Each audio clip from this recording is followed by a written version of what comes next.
prioritizes those who are aged 80 and above, their attendants in care facilities, and medical frontliners.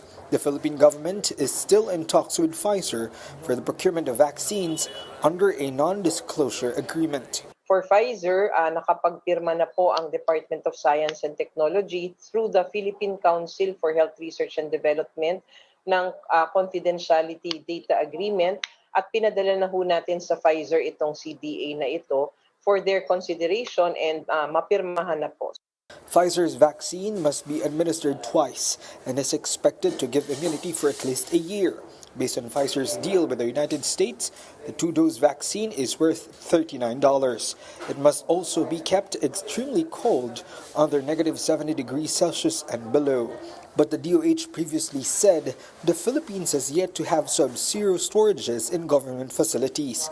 But in an interview with Radyo 5, Edsel Salvan of the DOH Technical Advisory Group said despite the logistics problem, obtaining vaccine is not impossible at all. Bagamat mahirap, lalo na kung dadali mo yan sa Tawi-Tawi or sa Sulu, dito sa Manila meron po tayong storage facilities yan. Two other vaccine developers, meanwhile, have already secured endorsement from both the Ethics Review Board and the Vaccine Expert Panel. In a statement, Jaime Montoya, Executive Director of the Philippine Council for Health Research and Development, said China's Sinovac and Clover Biopharmaceuticals may now submit the necessary requirements to the Food and Drug Administration for final regulatory approval. This means that they may start their late-stage trials in the country soon. Russia's Gamaleya, meanwhile, has yet to secure an ERB endorsement. For News 5, Greg Gregorio, we are One News. President Duterte wants government to provide free COVID-19 tests for Filipinos. This after the chief executive said he realized the importance of testing 9 months into the pandemic. Duterte ordered Health Secretary Francisco Duque to study how much it would cost government to shoulder the expenses of COVID-19 tests. Rollout of the free COVID testing program is targeted by the first half of next year. Duterte also ordered local government to tap hotels, inns, and motels with unoccupied rooms to accommodate patients suspected of having COVID-19. I will assume the full responsibility of paying you pagdating ng panahon. I will see to it that I will ask Congress. I will plead sa kanila na hanapan ng paraan, bayaran kayo. And I will personally see to it that you are paid on time. There is one other health issue experts are warning about as Christmas approaches, the holiday heart syndrome. Philippine Heart Association President Dr. Orlando Bugarin says the seasonal heart ailment causes irregular heartbeat and could lead to heart attacks or strokes. As the condition is linked to overindulgence of alcohol, the health expert advises Filipinos not to drink more than 5 bottles of beer a day during the holidays to prevent abnormal heart rhythms. He says the syndrome might lead to severe ailments, especially with COVID-19 still present. Pagka sila po ay nagkaroon ng holiday heart syndrome at sila po ay kinapitan pa ng COVID, of course, they are vulnerable to having a severe, more severe course, no? The President himself urged Filipinos to skip holiday festivities altogether as the pandemic persists. In last night's address, the President apologized to Filipinos for a restricted holiday. No ceasefire with the Reds ever again. This was President Duterte's stand last night during a late-night speech. This comes as his anti-insurgency officials go after lawmakers accused of having links with communist groups. Patricia Mangune with this report. There will be no ceasefire ever again under my term ko pagka-presidente. For all intents and purposes, yung ceasefire is dead. This was President Duterte's statement on Monday, insisting no truce with Reds for the remainder of his term. But the Communist Party of the Philippines says this is nothing new. The group said Duterte's latest pronouncement shows the government's obsession with prolonging the civil war only to gain profit from it. The group added that the government has it wrong in thinking the armed struggle will end within the term of Duterte. Senator Panfilo Lacson, meanwhile, insists peace talks must push through, but locally. Lacson noted that ceasefire with the New People's Army is better discussed at the local level to facilitate easier surrender from the side of rebels. The armed forces of the Philippines thanked the president for heeding their recommendation not to declare a truce this holiday. In a statement, AFP spokesperson Edgar Arevalo said, "The NPA is not capable of abiding by any peace pact and has always been, quote, notoriously insincere." The Philippine National Police also welcomed the president's decision. With this, PNP Chief De Bolsina said police personnel will take no vacation this Christmas break to keep an eye on communist rebels. Tuloy po yung mga operations natin. Tuloy po yung deployment natin sa iba't ibang areas na identify na saan nakatago po yung mga armado, no, ng mga NPA na nagtatago. Tuloy po yun. Wala pong withdrawan. At kung nasa bundok sila, ay yung tropa natin ay nasa bundok din. Wala pong changes dyan. For the Makabayan Bloc, continuous tirades from the Duterte administration linking them to communist groups exposes the government's real intention, which is to undermine critics. Last week, security officials through the National Task Force to End Local Communist Armed Conflict sought the disqualification of Makabayan party list groups before the COMELEC. Gabriela Party List Representative Arlene Brosas thinks such move shows how some top officials have nothing better to do. It seems that the NDF-LCAC resorted to an expensive red tagging spree against us and the entire Makabayan bloc because it cannot justify the relevance of a publicly funded task force amid the worsening economic crisis. Lumalagapak po ang ating ekonomiya sa ngayon at yun dapat ang inaasikaso ng pamahalaan na to. Yung track record po namin of genuine public service for marginalized sectors can speak for itself. Kabataan Party List Representative Sara Elago also noted the 19 billion peso counterinsurgency fund, which she says could be used for purposes other than counterinsurgencies. And Malacanang does not want to defund the NTF-LCAC because the 19.1 billion in its budget can be used for the next elections to fool, coerce, or bribe people not to vote for the bloc or the opposition.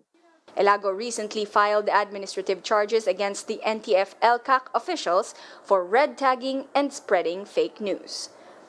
For News 5, Patricia Mangune. We are One News.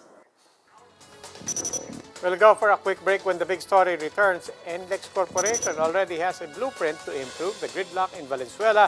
Will this be enough to help them resume operations? And internet services in the country have improved, but just not at par yet with Asian neighbors. The details later.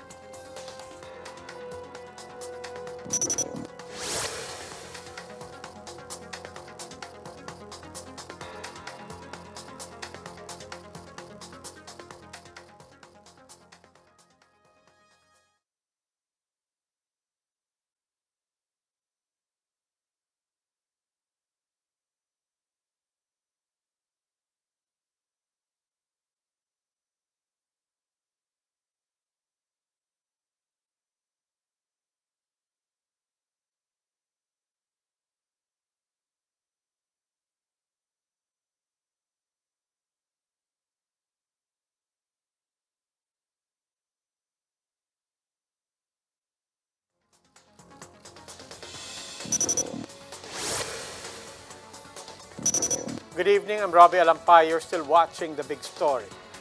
NLEX management is vowing to improve its RFID installation process to prevent heavy traffic in the coming days.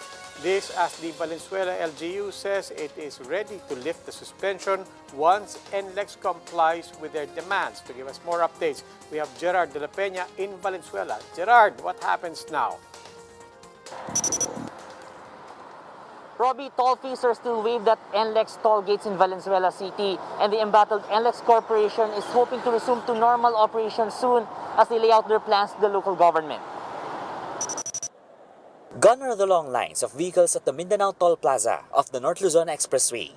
Motorists may now pass through the toll plazas in Mindanao Avenue, Paso de Blas, and Karuhatan in Valenzuela free of charge after the Valenzuela LGU on Monday suspended the toll operator's business permit.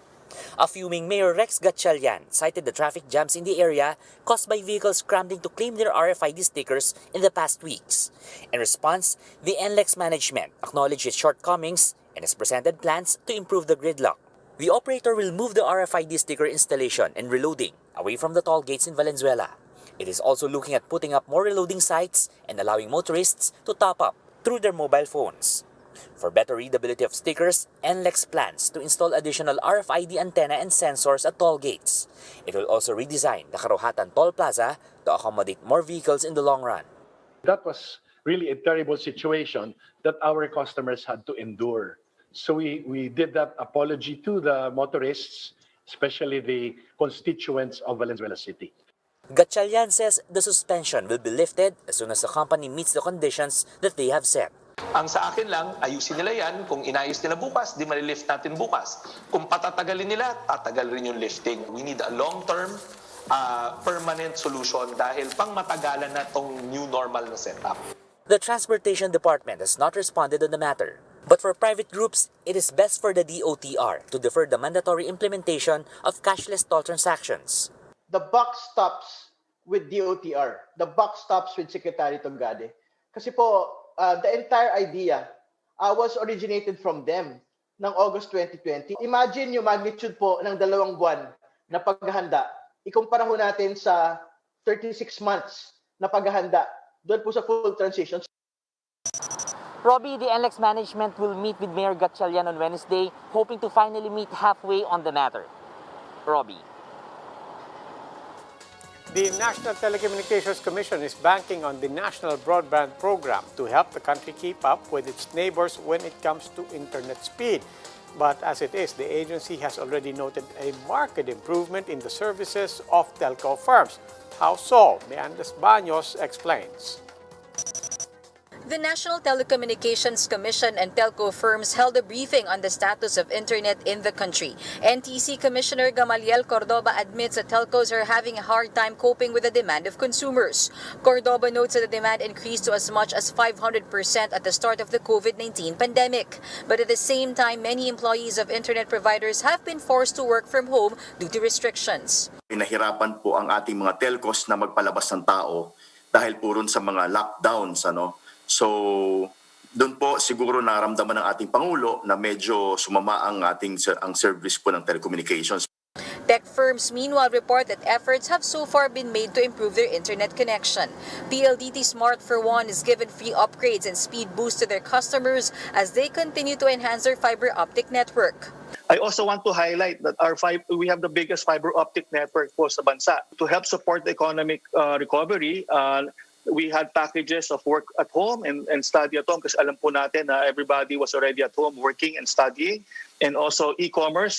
Globe Telecom, for its part, has hastened the release of permits to cell sites and towers after Duterte called for faster transactions. Sa permits, 1,857 permits from July to November lang ho. This is a record for us. Karamihan ho ng LGU ho ay tumutulong na rin. Marami ho. Talagang ilang araw lang nire-release ng permit. The NTC notes that fixed broadband and mobile internet speed have increased to 28 and 18 Mbps respectively from just 7 Mbps last July. Despite the improvements, Palace spokesman Harry Roque says the country is still far behind its Asian neighbors in terms of internet speed. Ninanais din po ng ating mga kababayan yung ninanais ng Globe at saka ng Smart na maging world class. At tapatan lang po tayo. At number 34 in Asia, I don't think we are world-class. Cordoba says the Information and Technology Department will continue to improve the services under the National Broadband Project. He adds that the agency has started betting on the third telco that hopefully will change the game. Internally, we are going for 90% within 5 years. So those areas that have no mobile coverage, DITO will serve those areas. The company is confident that the Congress will grant them a franchise by the first quarter of 2021. Reporting for News 5, Meanders Baños, we are One News. Lawmakers are set to ratify the proposed 4.5 trillion peso national budget for 2021 tomorrow. Members of the bicameral panel are just finalizing amendments, particularly in the budget for vaccine procurement, more developers reporting progress in their shots. Senate Finance Committee Chairman Sani Angara says they are just reconciling provisions for COVID-19 related funding as well as allocations for recently enacted laws. House Appropriations Committee Chairperson Eric Yap says most of the changes in the proposed spending plan are institutional amendments. This would include more funding for COVID-19 response and conditional cash transfers. With regard to infrastructure, Yap says they reallocated funds to the rehabilitation of typhoon-hit areas as well as projects that can be finished by the end of next year. Ang priority namin, yung mga talagang matatapos po. Kasi tulad ng mga ibang project na magsisimula pa lang, pero ang laki ng budget niya, hindi naman matatapos itong taon at hindi naman po ganong priority, ilinilipat po namin siya sa mga priority na tulad ng HPEP po, yung mga hospitals po, yung mga equipment po ng hospitals para po ma-equip pa po lalo para matugunan pa po yung COVID-19 natin.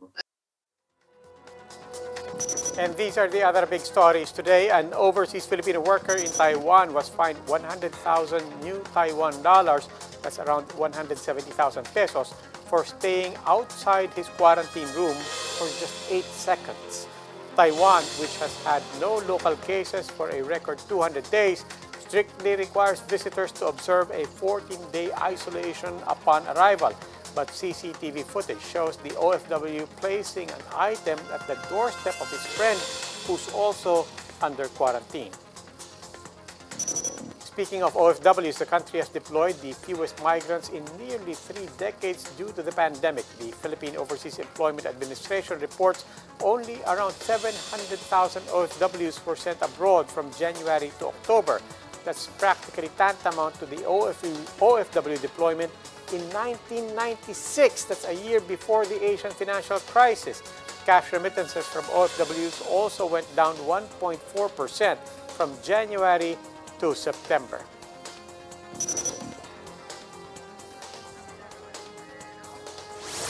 We'll go for another break when the big story returns.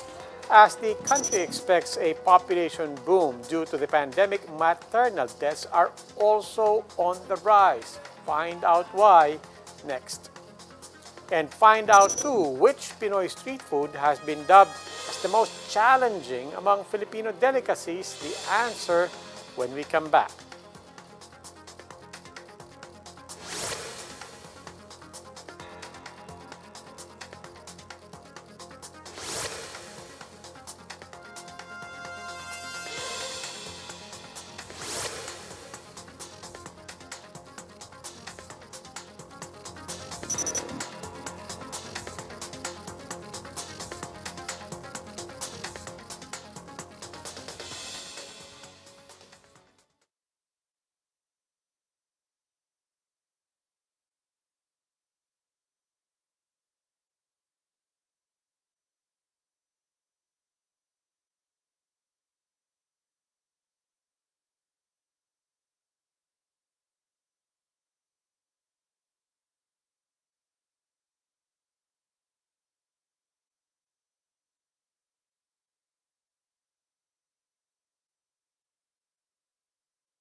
Good evening. You're still watching The Big Story. I'm Robbie Alampay.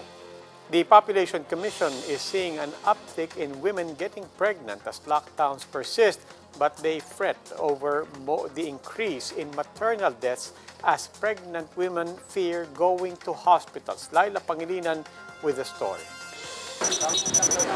Cheryl is due to give birth on Friday, but first, she had to get swabbed. It was a difficult pregnancy.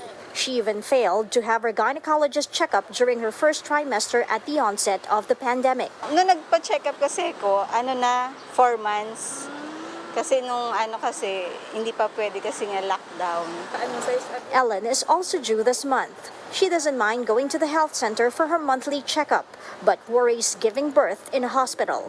Medyo takot naman, pero paano kung matakot ka tapos kailangan mo tanggalin mo na yung takot.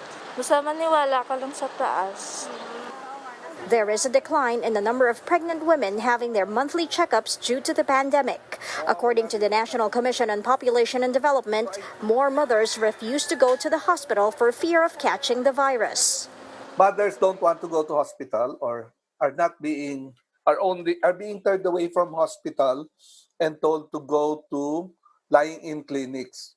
And there are reports, even in Quezon City, that mothers may be resorting to giving birth at home. No wonder maternal deaths also rose this year, especially in Metro Manila. In Quezon City, particularly in two hospitals, there is a note of higher number of maternal deaths. We have a separate report from Fabella Hospital in Manila. And then after June, they had 9 more. So the numbers of maternal deaths are actually increasing.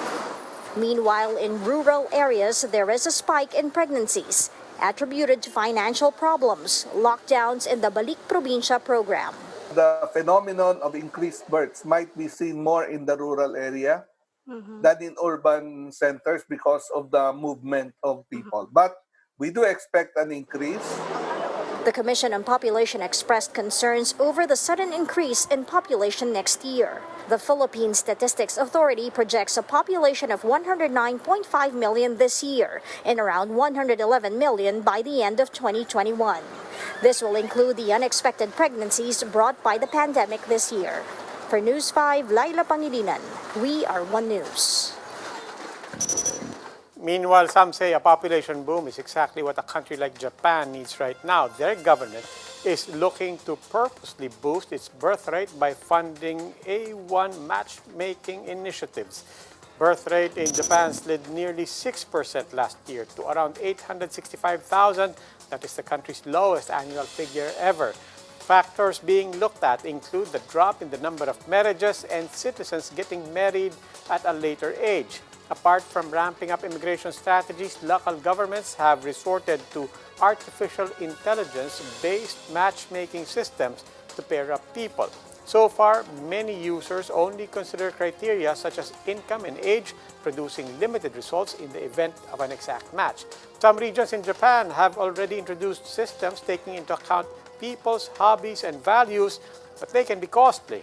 The Japanese national government will guarantee about 60% of the cost of more elaborate AI systems to try and put a plug on the country's falling birth rate. Now time for the big stories in sports. A look at the game with Paolo Del Rosario.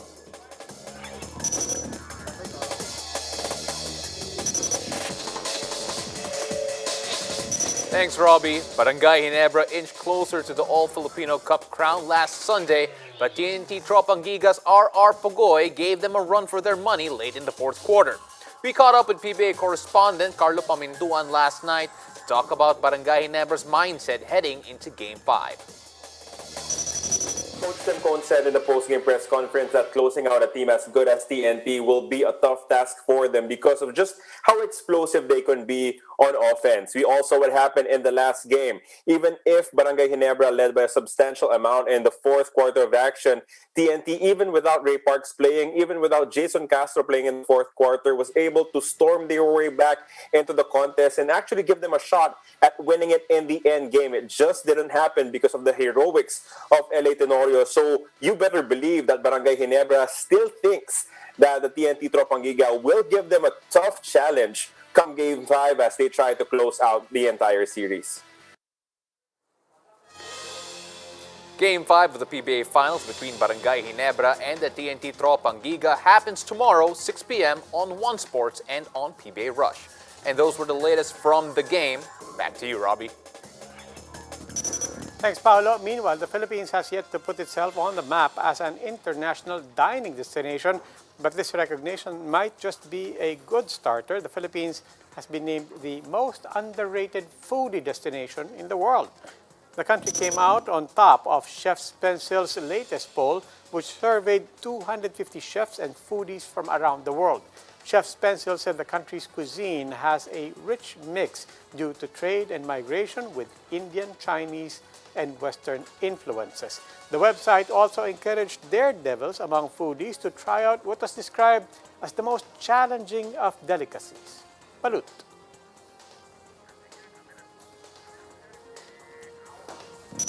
And that wraps up today's Big Story. Catch us again tomorrow at 8 p.m. on Signal Channels 8 and 250. Please like our Facebook page, One News. For more in-depth analysis, visit our webpage, onenews.ph. Now, it's 17 days to go before Christmas. Tuloy pa rin ang Pasko, kapatid. I'm Robbie Alampay, and we are One News. Good evening.